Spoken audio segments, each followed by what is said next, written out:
Hi, my name is Chandler, and I have the honor of introducing Lauren Olivia Mabie. Everyone knows that she is a great swimmer, but even more, she's an amazing person. Before high school, I really don't remember her because we didn't run the same groups, but since high school, she's a person I know I can talk to about anything. She even saw me through my big tater tot breakdown of junior year, and she's still willing to be my friend. She's great, and I absolutely love her, so here she is, Lauren Olivia Mabie.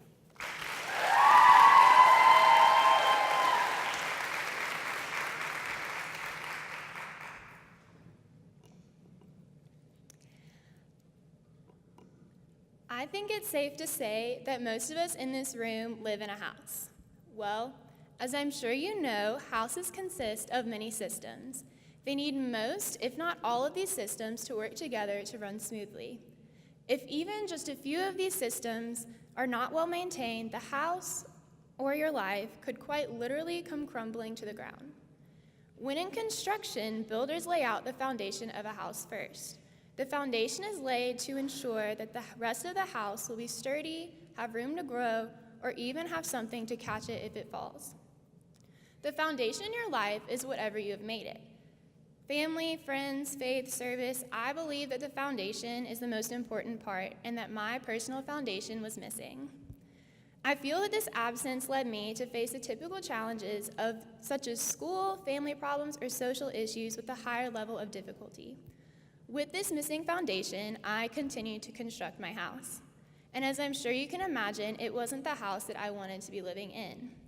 I formed the framework and values which created tight square rooms in my life that restricted me and were unable to be penetrated. I had my outlook on life and took no one else's opinions or perspectives into consideration because I was too scared to.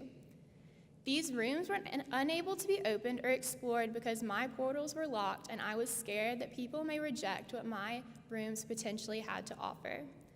No one was allowed to open a door to get to know me. No one was allowed to open a door and try and change me. And no one was allowed to open a door and decide that she did not like me.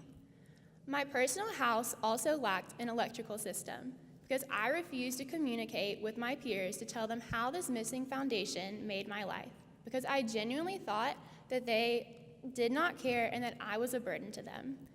I did not communicate with teachers or parents whenever I needed help or was struggling, which was often, because I was embarrassed that I did not have the answers to everything and that I was not perfect.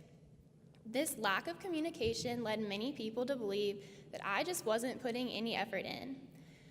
I had convinced myself that I was in fact trying and doing the best that I could and that I was the wonderful term, fine. I believed that I was doing what everyone else was, which was putting my head down and suppressing my thoughts that I was certain everyone had.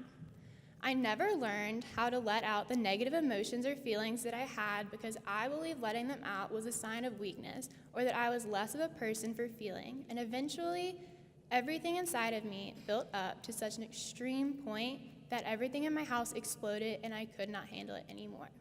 My house crumbled to the ground. I cried and cried and cried some more, and it was a much-needed cry.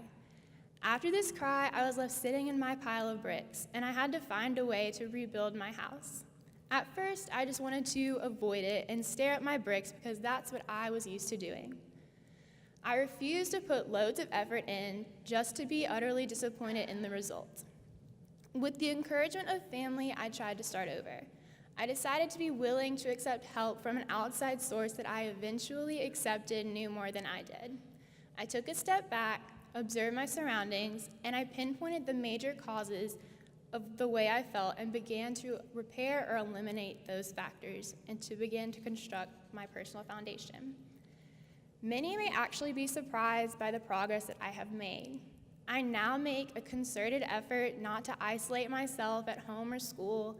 I've been told on multiple occasions that I am more engaged in the classroom and while conversing with other people. I am now genuinely interested in other people's thoughts and opinions and constantly want to know more about my peers' experiences. I ask for help even if I think I should know the answer already. I have stopped avoiding the significant events that are happening in my life and stopped over-glorifying the trivial ones.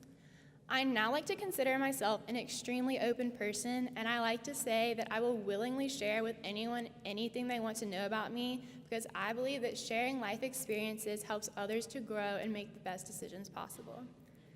I have made a lot of progress on my house. Brick by brick, every single day has gotten better because I made the decision to start over and rebuild my house from the ground up, and I am a much happier person because of it.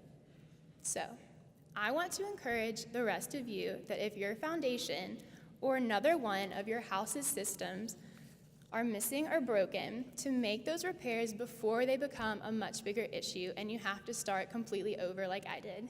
Thank you.